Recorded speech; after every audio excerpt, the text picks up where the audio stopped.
Yorumlar diyor ki bana öyle bir tarif ver ki hem kırışıklığım gitsin, hem lekelerim, hem sivilce izlerim gitsin. Gözaltıma da kullanayım ama evimde olan malzemeler olsun. Ama etkisi çok fazla olsun. En hızlı hangisi? En hızlı etki eden hangisi? Tamam, hepsini okudum ve size bu güzel tarifi hazırladım.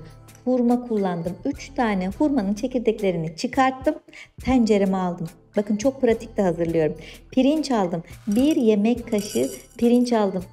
Cilt bariyerini güçlendirip yaşlanma karşıtı etki gösteren, güneş yanığı cilt lekelerine iyi gelen, yağlanmayı da azaltan, gözenekleri de sıkılaştıran süper ürün. Şimdi ne geldi? Keten tohumu, yüksek B vitamini var. Ciltteki matlığı çok iyi atıyor, cildi ışıldatıyor. Tek başına bile keten tohumunu ben kaynatıp uyguluyorum. Sivilce ve akneleri gideriyor, ışıltı katıyor, cilt kuruluğunu onarıyor. Bu da güzel ama devam, biz bitirmedik. Karanfil. Ben sadece karanfille bile çok güzel suyundan tonik, lekeler için krem yapıyorum ama dedim ki bu tarife bunu da eklemeliyim. Yüksek antioksidan özelliğiyle sivilceleri olan kişileri de tedavi etsin. O yüzden biraz karanfil de ilave ettim. Bakın, biraz pirinç aldım. Biraz keten tohumu aldım. Biraz karanfil aldım.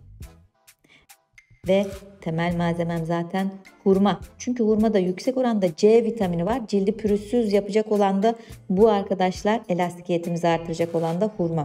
1 bardak oda sıcaklığında da su döktüm üzerine. Bakın bu kadar. Okey. Şimdi hazırız. Götürelim bunu ateşe. Kısık ateşte böyle tamamen pişene, püre haline gelene kadar bu 4 müthiş, harika ürünü birleştirip şöyle ezelim, ara ara kontrol edelim. Kısa sürede de hazır hale, lapa kıvamına geliyor. Bunu ocakta biraz bırakın, soğuğu çıksın. Ilıdıktan sonra bakın bunu süzeceğiz. O öz suyu var ya, bize müthiş bir tedavi edici, hızlı bir şekilde kırışıklık, leke giderici tarif olacak. Göz altıma da süreceğim, tüm yüzümü de süreceğim. Çok sevdim, çok fayda gördüm. O yüzden lütfen deneyin. Bir bez arasına aldım, bunu bir güzel sıkıyorum.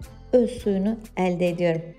Bakın bu kadar basit arkadaşlar. Bunu buzdolabında ağzını kapatıp 2 haftada muhafaza edebiliyoruz. Posası çıktı, attık ve benim en sevdiğim ürünlerden biri aloe vera jel geldi. Eklemek zorunda değilsiniz.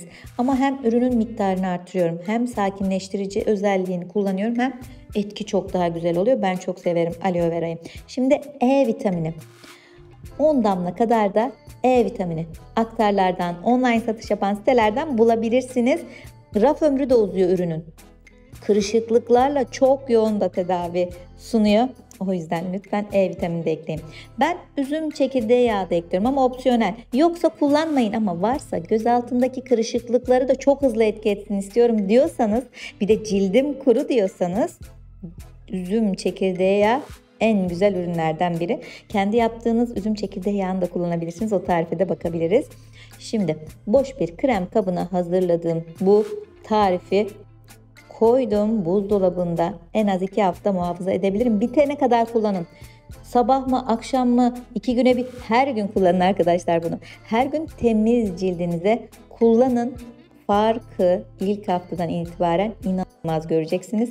Hem leke, hem karışıklık, hem sarkma, hem cilt kuruluğu, hem fazla yağ. Yani ben 4 tane o kadar güzel ürün birleştirdim ki güzel olmamız kaçınılmaz oldu. O yüzden çok güzel olacağız. Tüm yüzümüzde süreceğiz.